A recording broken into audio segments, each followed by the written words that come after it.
saya beraniin diri tuh, diem aja. Gak lama dari situ suara kayak srek dari laci-laci di lemari itu kayak ya, kayak penyimpan jenazah. Saya nggak tahu di jenazah apa nggak tahu saya. Yang biasanya jenazah dibukukan itu di situ ya. Saya nggak tahu jenazah apa enggaknya. Tiba-tiba di belakang saya tuh kayak dendang.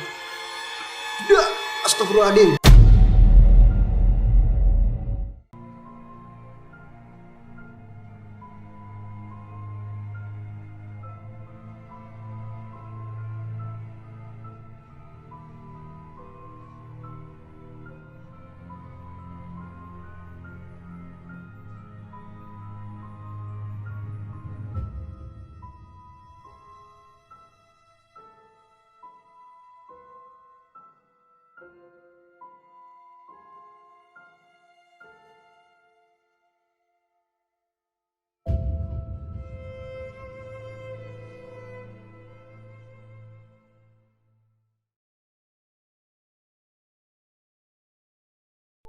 Pak Vicky, pernah nggak sih punya pengalaman misteri gitu dari Pak Vicky dari Surabaya sampai Pak Vicky tinggal di Pandeglang sekarang gitu? Pasti ada beberapa pengalaman misteri. Ada. Ini Bu In bilang kisah misteri, saya merinding duluan ya.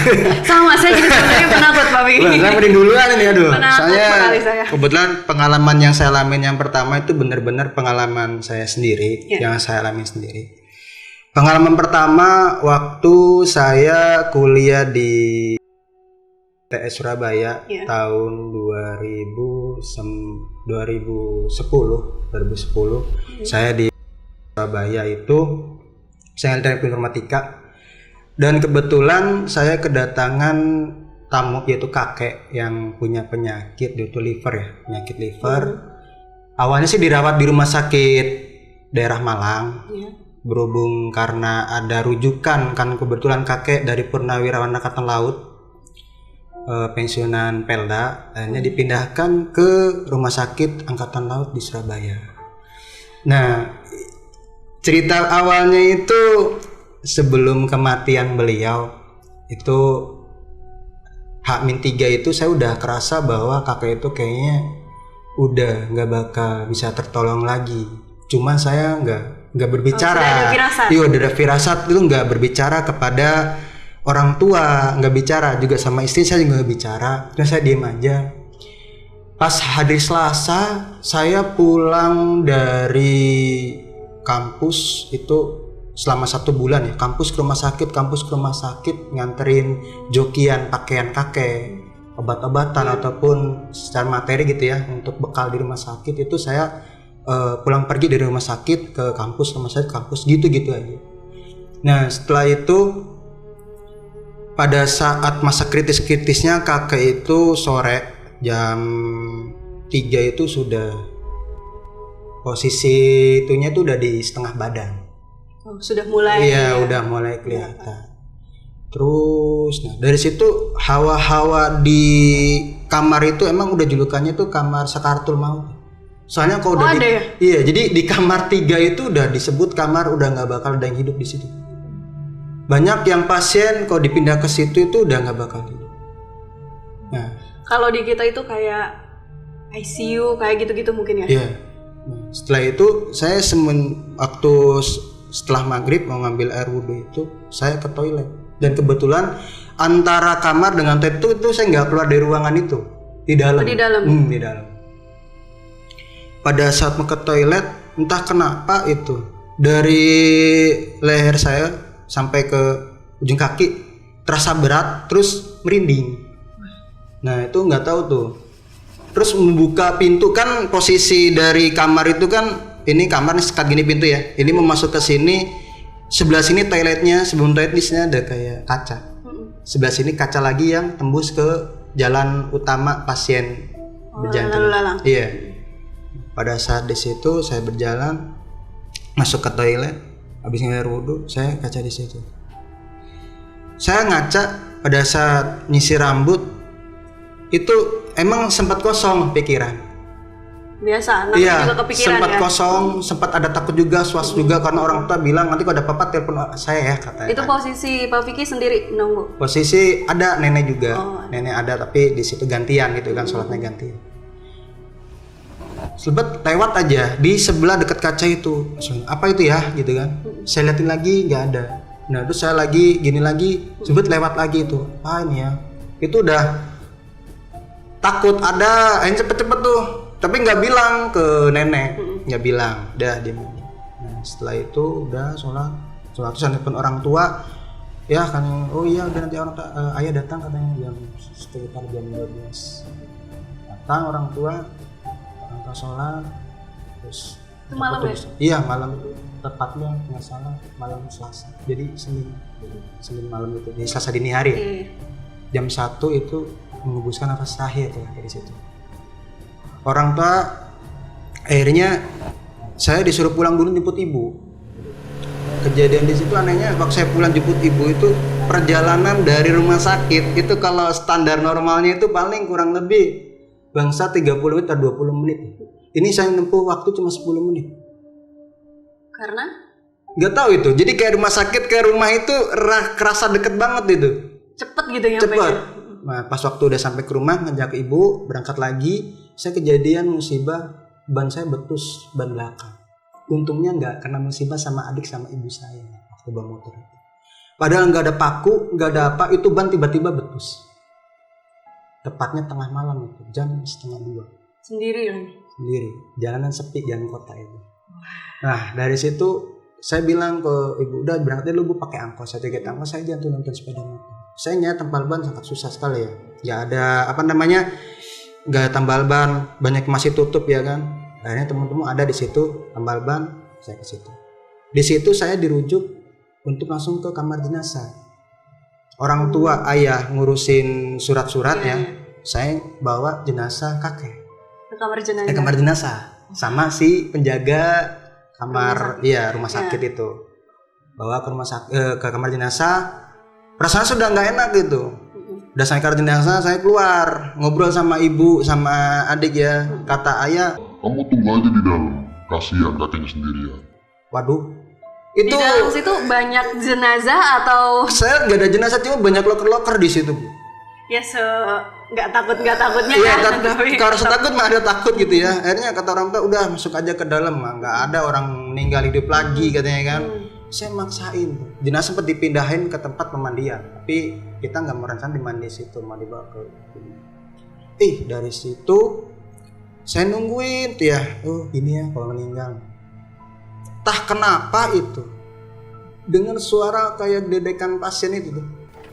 Suara jalan di sebelah sisi. Emang ada, cuma ada tutupan hordeng sebelah sana. Itu saya mau jalan keluar, kaki saya ngunci itu bu.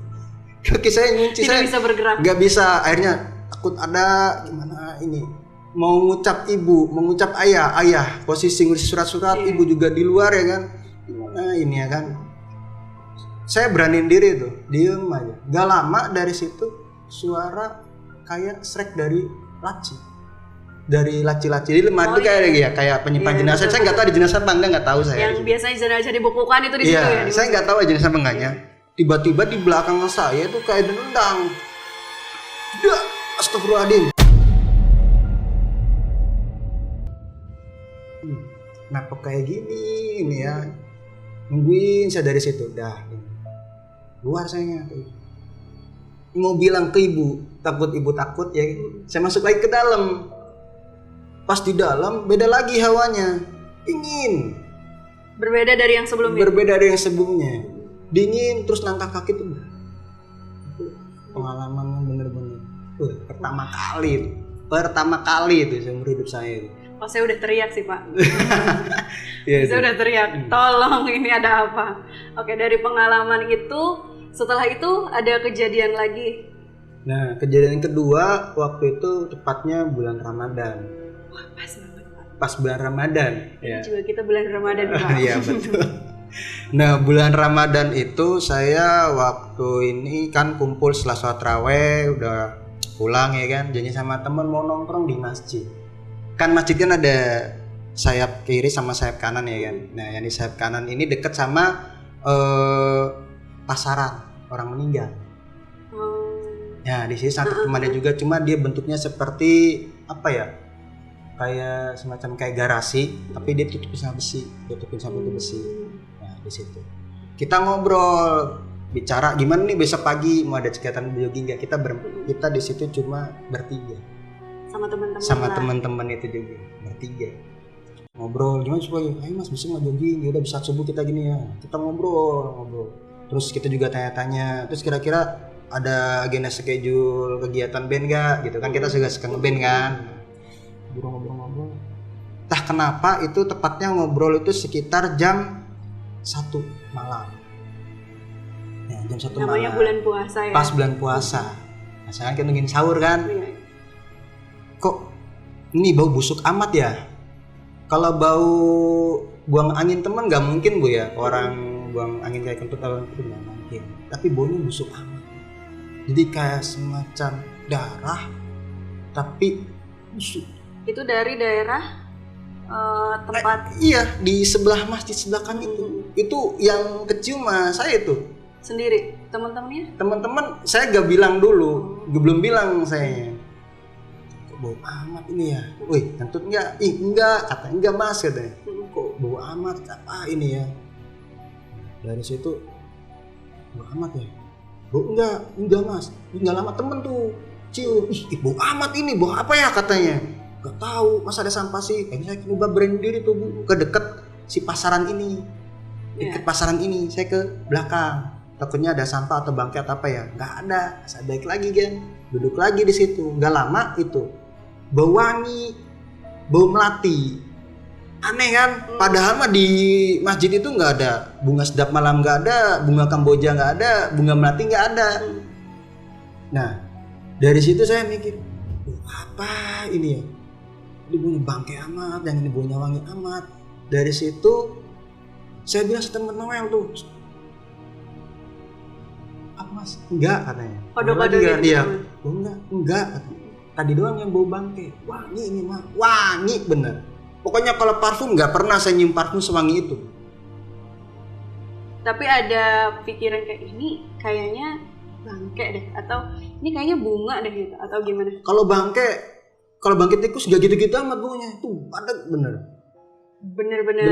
bau itu. Langsung lah berpikiran negatif. Nah dari situ negatif tuh. Wah jangan-jangan ada hal genderuwo. Kalau di Jawa kan kalau busuk kayak gitu kan genderuwo kan lewat.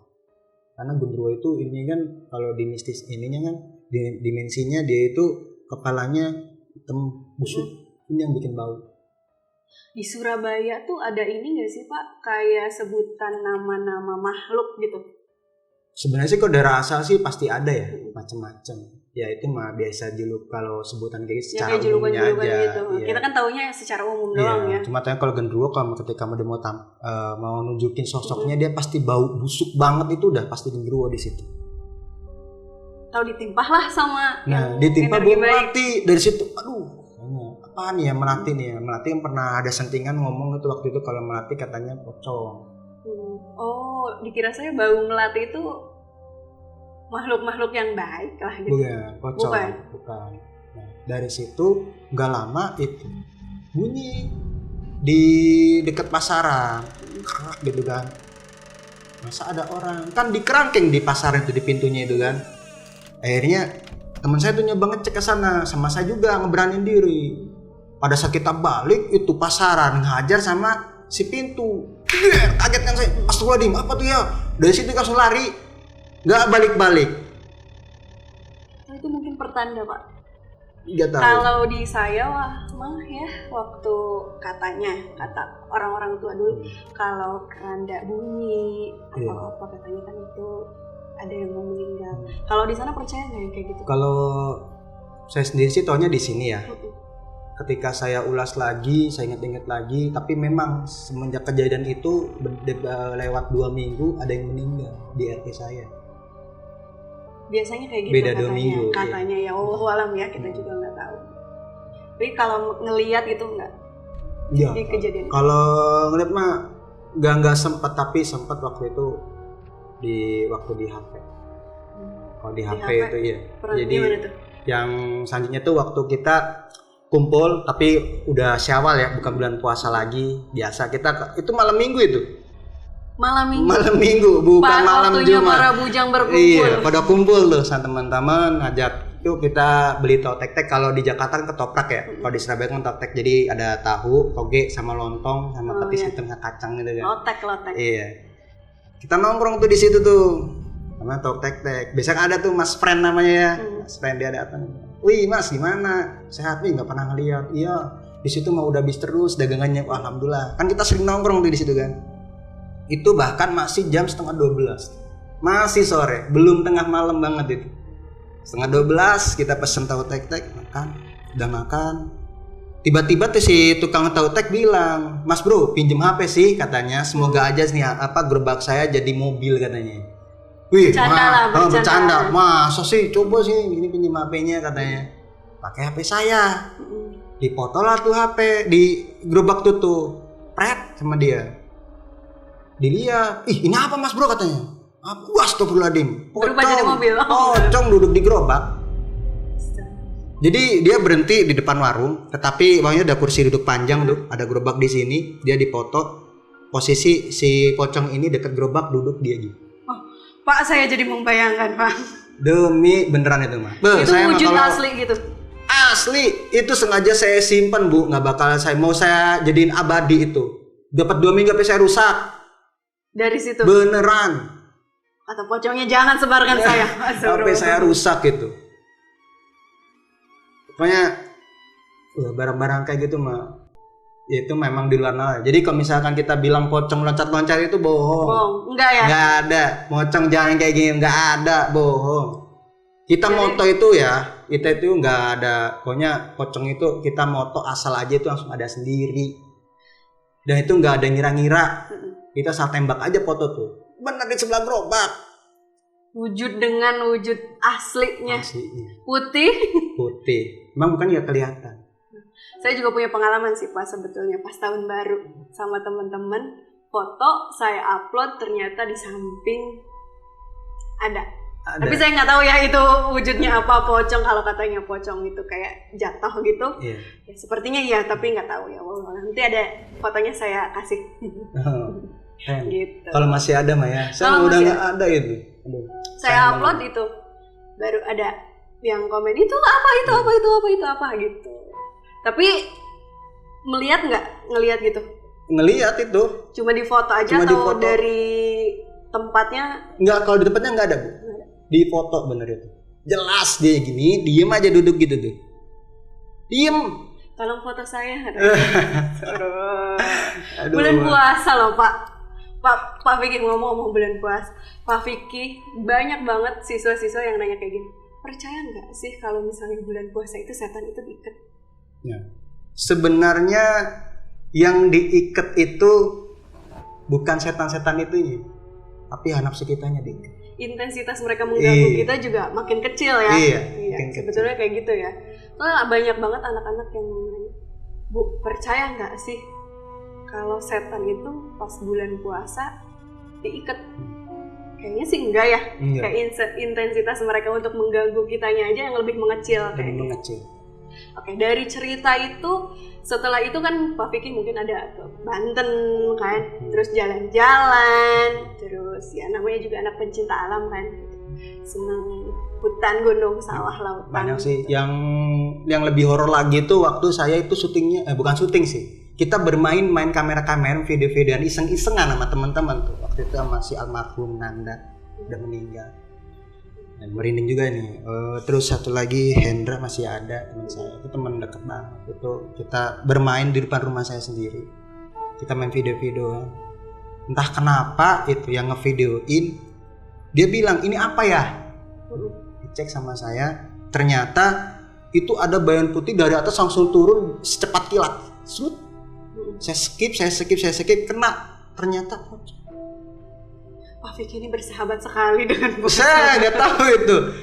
Jadi pocongnya itu katakan cantik Bu. Saya kenapa bilang cantik karena kayak masih baru.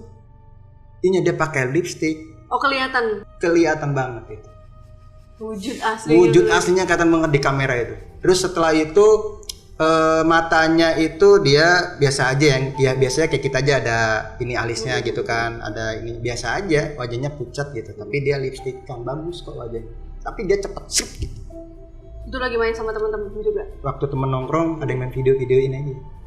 Heboh lah sama teman-teman. Iya, itu saya tunjukin ke orang tua, ke ibu saya. Ngapain kau gini tunjukin? Udah hapus. Nggak dihapus sama-sama disimpan ke laptop saya rusak habis.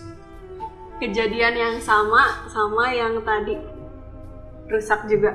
Itu sengaja saya momen kayak gitu ya buat suatu saat ketika ada seperti ini saya bisa punya dokumentasinya. Biar kan dikatakan bohong. Berhubung punya saya rusak mau gimana lagi? Atau mungkin bisa jadi makhluk yang sama.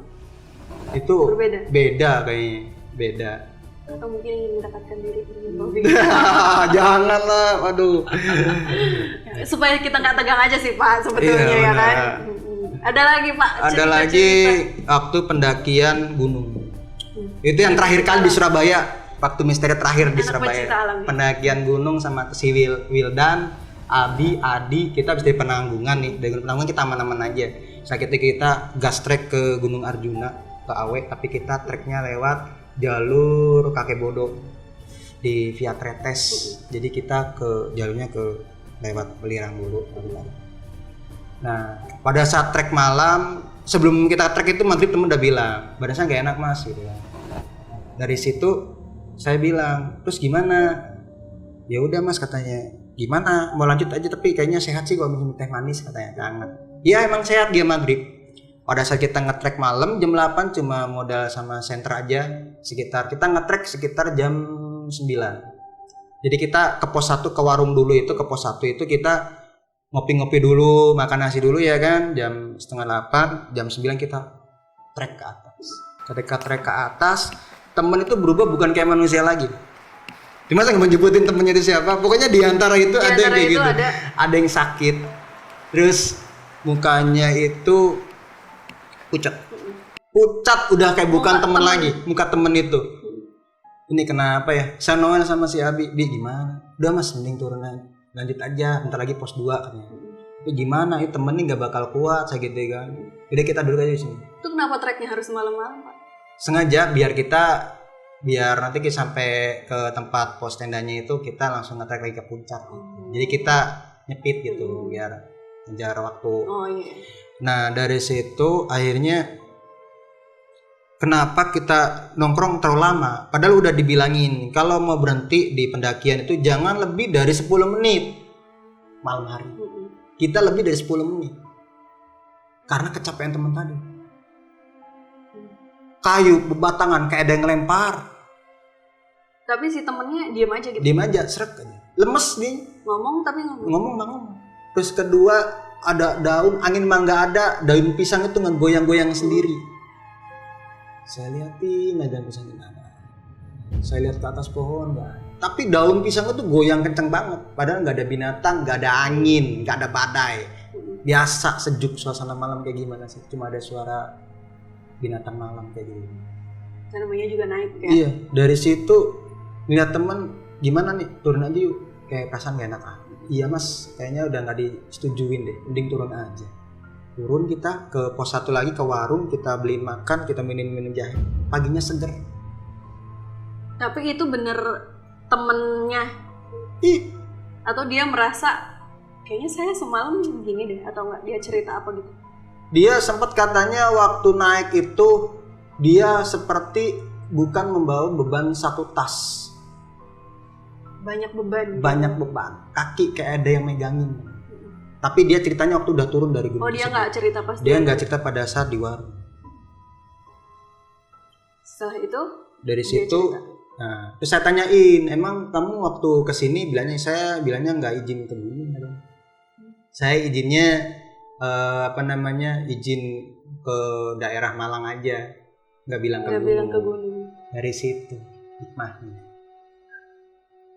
Setelah apapun kita ya, kita masih punya orang tua.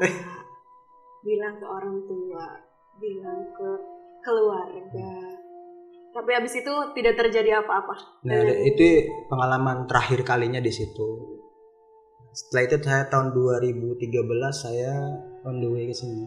Ke Bandung. Masih baru, masih fresh. Kejadian pertama saya musibah di daerah Tarogong. Pertama kali. Jadi saya pulang kuliah nih, ngejemput ponakan saya anaknya Bibi di SMK Labuan. Di situ saya aja pada saat saya pulang, saya sengaja udah perasaan nggak enak. Saya perasaan nggak enak amat ya. Pengen bawa motor mau 80 nggak berani, bawa aja 40-50 aja. Ternyata benar. Pada saat saya lewat di jalan itu, ada mobil PS sebelah sini, saya jalan di sini. Saya masih baru ini kan pendatang. Ini nggak kelihatan anak kecil ini nyebrang. Mata saya langsung hitam aja itu. Langsung hitam aja, slut. Hitam kan kaget kan saya kan. Ngontrol nggak megang gas, nggak kenceng, nggak gimana itu. Ternyata anak kecil nyebrang gitu. Anak kecil asli atau? Anak kecil asli. Jadi sama ibunya dia itu mau nonton bola, tetapi sama ibunya meleng gitu. Saya ketutupan. Kayak bayangan hitam kayak gitu. Ada yang lewat. Beneran itu. Saya dari situ jatuh saya. Yang ponakan ngantem aspal, untungnya nggak apa-apa si cewek ini adiknya. Sayanya ngegantung aja di Satria. Di motor itu saya gasnya mah gini aja, gak kurang nggak apa. Gini. Pak Vicky sering berpikir, saya kayaknya banyak banget kejadian bisnis, tapi sebenarnya saya nggak bisa lihat gitu. Suka mikir kayak gitu nggak sih? Ya sempat mikir kayak gitu Bu, tapi saya positif thinking aja. Ya mungkin saya nggak baca doa waktu naik sepeda motor, mungkin saya nggak inget ya kan. Pas saya pendatang banget itu, baru dapat kayaknya 1 bulan. Iya sih, sebetulnya sejatinya ya memang hidup kita kan saling berdampingan ya dengan berdampingan dengan makhluk lain gitu. Jadi apapun yang kita lakukan ya harus dimulai dengan doa, harus dengan restu orang tua juga. Betul. Apalagi kalau misalnya kita malam-malam Pak. Malam-malam mungkin kalau kata orang-orang intensitas mereka itu lebih aktif daripada siang karena mungkin kita capek juga. Untung Bang Vicky nggak bisa lihat gitu ya. Iya. Lihat. Wah. Aduh, kalau masalah juga, nggak kuat kayak. Itu kepikiran terus nggak? Ya sempat ada pikiran kalau bisa, kalau emang liatin gitu. Kalau enggak jangan gitu. Saya nggak berani Pak. Oke. Karena mungkin kita sudah mau menuju buka puasa Pak. Oke, siap. Nanti kita cerita lagi. Bisa. Simpulannya ya itu tadi, kita kan hidup kita berdampingan ya dengan jangan lupa kita berdoa, jangan lupa ingat sama Allah. Ya apapun yang terjadi mungkin kita kalau misalnya lihat ya mungkin kita lagi capek, mereka juga kaget mungkin ya kita bisa lihat atau mungkin bisa ke foto. Betul. Atau kayak gimana pun. Tapi bilangnya yang bisa kelihatan ke kamera itu yang udah tingkatannya tinggi katanya. Jadi alam gaib juga itu sekolah Bu, tapi kita nggak ada sekolahnya gimana. Jadi yang kerekam kamera itu makhluk gaib yang iya. Kita sekolah makhluk gaib gitu di sini ya. Ya kayak kita aja, kalau kita sekolahnya tinggi kan kitanya juga kan tahu ini ya kan, terus dikenal sama banyak orang kan, mempunyai sebuah skill gimana dikenal sama orang. Kalau kita nggak punya apa-apa biasa aja, apakah orang mengenal kita? Nah, seperti itu aja. Jadi sama seperti ke alam gaib juga kayak seperti itu. Betul. Oke. Baik, terima kasih Pak Vicky atas cerita-ceritanya. Nanti kita lanjut lagi di lain kesempatan. Nanti kita bercerita lagi tentang kisah-kisah yang lain atau tentang Pak Vicky yang berpindah sudah menjadi seorang bapak sekarang. Terima kasih teman-teman yang sudah menonton acara kita. Jangan lupa nih, kayak YouTuber banget nih, like, comment, dan subscribe, di-share ke teman-temannya. Terus nantikan juga podcast kita selanjutnya. Terima kasih. Assalamualaikum warahmatullahi wabarakatuh. Waalaikumsalam warahmatullahi wabarakatuh.